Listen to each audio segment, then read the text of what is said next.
Ինչ հետևանքներ է ունենում ծնողական իրավունքներից զրկելը, արդյոք հնարավոր է վերականգնել այն։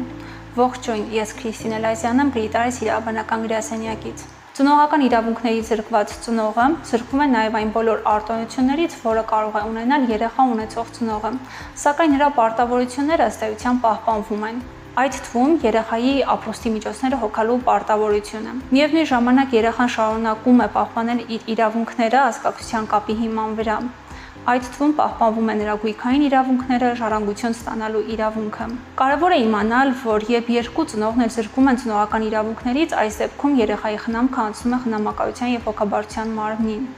Իսկ երեխայի որդեգրում հնարավոր է միայն դատարանի օրինական ուժի մեջ մտած վճռից 6 ամիս անց։ Ծնողական իրավունքներից զրկվելը անփոփոխելի իրադրություն չէ և հնարավոր է այն վերականգնել։ Քանի որ ըստ էության ծնողական իրավունքներից զրկվելը տեղի էր ունեցել ծնողի բացասական վարքագծի, նրա բացասական կենսակերպի հետևանքով, ուստի դրանց դրական տեղաշարժերի արդյունքում հնարավոր է վերականգնել ծնողական իրավունքները։ Դա իրականացվում է դատական կարգով։ Ծնողական իրավունքները վերականգնել չի թույլատրվում, երբ երեխան որդեգրված է և որդեգրումը սահմանված կարգով վերացված չէ։ Իսկ մնացած դեպքերում, երբ առկա են համապատասխան հիմքեր, հնարավոր է վերականգնել ծնողական իրավունքները, հաշվի առնելով նաև երեխայի կարծիքը և երեխայի կենսական շահերը։